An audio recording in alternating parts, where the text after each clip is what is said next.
सकल मराठा क्रांती मोर्चाच्या वतीने सोलापुरातील तीनही आमदारांच्या घरापुढे आंदोलन करण्यात आलं। मनोज जरांगेच्या उपोषणासंदर्भात हे आंदोलन होतं।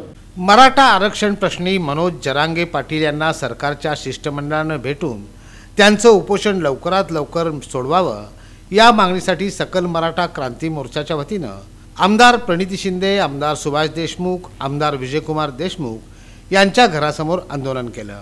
या आमदारांच्या निवासस्थानासमोर मराठा बांधवांकडून जोरदार घोषणाबाजी करण्यात आली।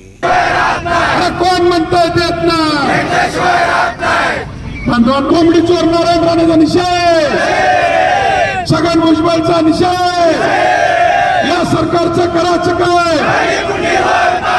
यावेळी आमदार विजयकुमार देशमुख यांच्या निवासस्थानासमोर आंदोलन सुरू असताना विजयकुमार देशमुख यांनी उपमुख्यमंत्री देवेंद्र फडणवीस यांच्याशी बोलून आंदोलकांशी फोनवरून चर्चा घडवून आणली।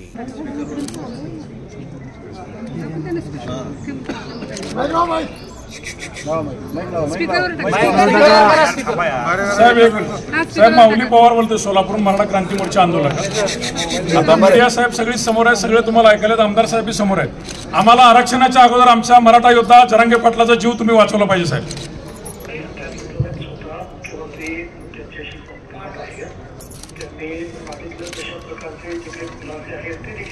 दादा साहेब आमचं दुर्दैव हे आहे साहेब, तुम्ही उपोषण उठवायच्या अगोदर तुमचे ते सदावर्ते साहेब, ते छगन भुजबळ, ते कोंबडी चोर नारायण ज्या पद्धतीने साहेब आमच्या नेत्याबद्दल बोलले त्याचा निषेध आहे साहेब, हे चुकीचं साहेब।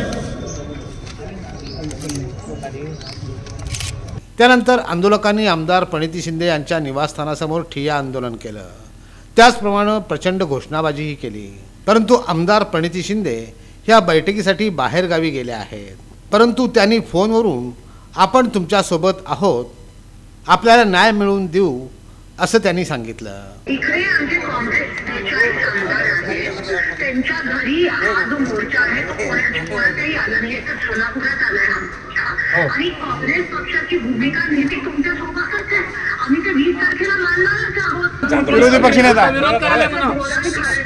आणि 20 तारखेला जे मराठा आरक्षणाबद्दल जे चर्चा होणार आहे आमच्या पूर्णपणे पाठिंबा।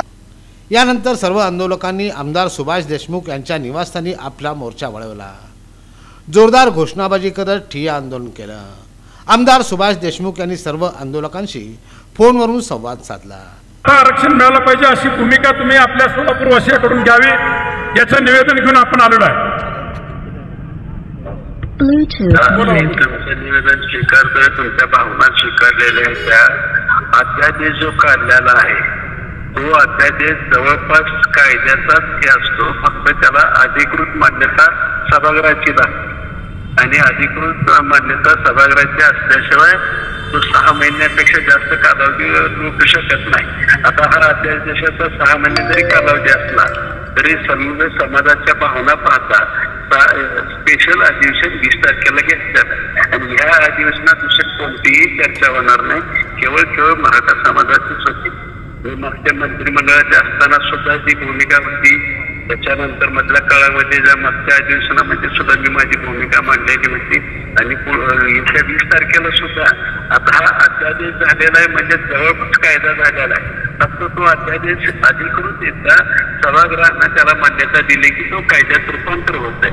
आणि मला असं वाटतं की आपल्या ह्याच्यासारखंच होणार आहे, आपण चिंता करू नये असं मला वाटतंय। यावेळी माऊली पवार, राजन जाधव, चंद्रकांत वानकर, रवी मोहिते, संजय शिंदे, चंद्रकांत पवार, मनीषा नलावडे, सुनंदा साळुंके यांच्यासह मराठा बांधव आणि भगिनी मोठ्या संख्येने उपस्थित होते। सोलापूर शहरातल्या तिन्ही आमदारांच्या घरासमोर सकल मराठा समाज बांधव गेलो होतो। तुम्ही साक्षीदार आहात।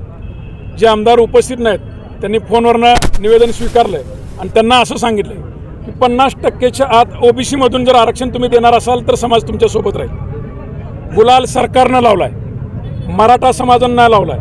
छत्रपती शपथ सरकारनं खाल्ली आहे, मराठा समाज तर छत्रपतींच्या विचारानंच वागतोय।